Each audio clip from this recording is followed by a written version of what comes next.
Hello, friends. This is Dave Hurwitz, executive editor at ClassicsToday.com, here with the greatest recordings ever. And today we're talking about Shostakovich's Fifth Symphony, his most popular and one of the great 20th century symphonies, without doubt. Now, this is a very, very interesting case. It really does. It proposes something of a conundrum. And the conundrum is this. Up until the publication of Shostakovich's purported and allegedly largely false memoir, Testimony, we're not going to get into whether that's real or not real. There are aspects of it that are. And one of the aspects of it that's rather convincing is the story of how the ending of Shostakovich's Fifth Symphony is actually not triumphant, as it somewhat sounds, but rather tragic, or a forced triumph, a sardonic triumph, an artificial triumph. That is those repeated A's in the violins and piano, and the grinding dissonances underneath, and the supposed quote from Boris Godunov, the first scene where the crowd is being forced to acclaim the new Tsar. All of those things indicate that the end is a fake triumph. And most of Shostakovich's friends and the people who were in the know, including his own son, agreed with that. I mean, there wasn't much of a question, actually. And in order to make it sound like a false triumph, what you need to do is really follow the score quite literally. The score itself is pretty clear on what you're supposed to do. In other words, that coda should be slow. It's not supposed to be quick and triumphant and happy or zippy or the same tempo as the opening. It's supposed to be slow or slowish. And the rest of it is a function of interpretation, of, like I said, of balance, emphasis, accent on which parts, how you handle the brass section, what you do with all that stuff. And so it wasn't until Maxim Shostakovich actually made a recording of the Fifth Symphony that was on Melodia and that was released here on EMI that people began to notice that coda could take on a more forced aspect. Even Mravinsky, who premiered the thing and who recorded it 400 times, well, I mean, they were live recordings, but they were issued, many of them, didn't really capture that aspect of the music. It's not an easy thing to pull off. It really isn't, because the notion of music which represents the opposite of how it sounds, I mean, that's not a musical quality. That's a programmatic overlay that we impose on the music. Yes, you can write music that gives the impression of hollow, empty bombast, as, for example, the end of Shostakovich's 12th Symphony, or many other works. I mean, there's plenty of stuff which impresses us as unsuccessful or inappropriate or false. I mean, there are all kinds of views that we have on hearing the music, but can you really say that that's an inherent quality to the music itself? It's a very interesting question in musical aesthetics. It really is, and not one that's has a definitive answer.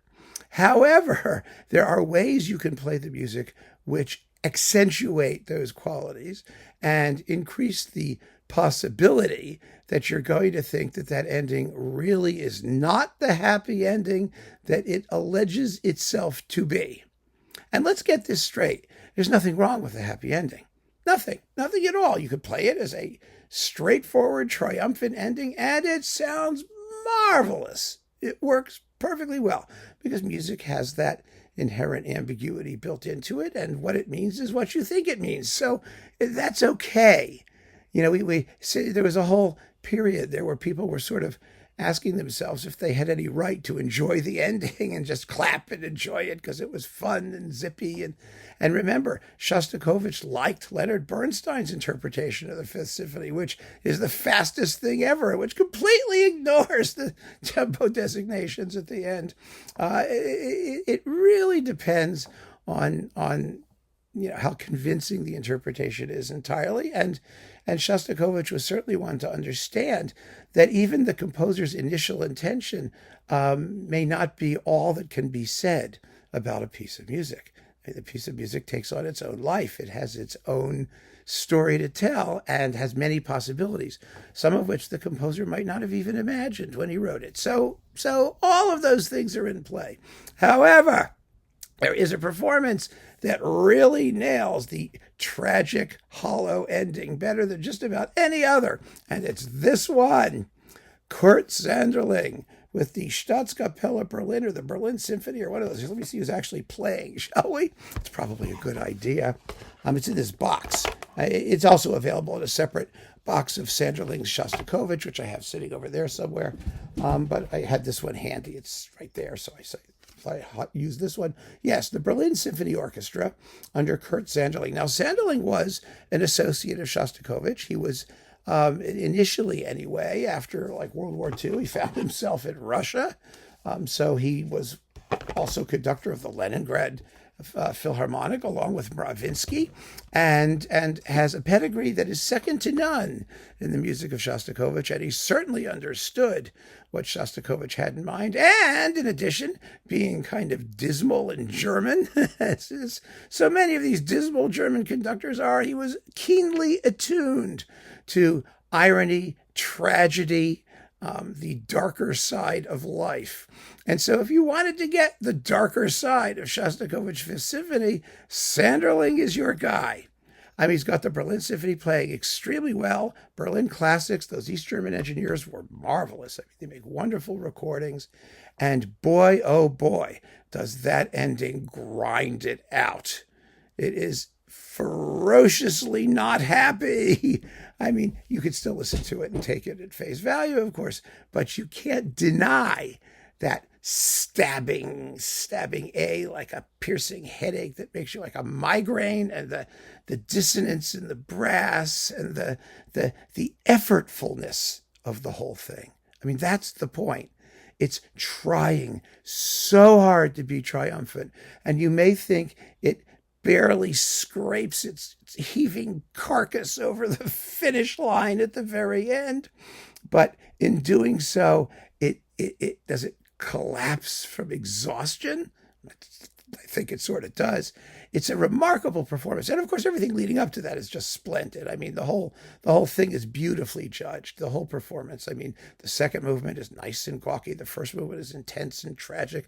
That the Largo is gorgeous and mysterious, and has that epic stillness about it, that desolation. It's all in there. It's all in there, but you really get that payoff at the very, very end.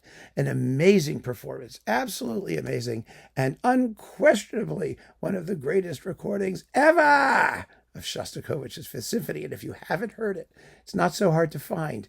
Give it a listen, and you'll see exactly what I mean. Keep on listening, friends. Thanks so much for joining me. Take care.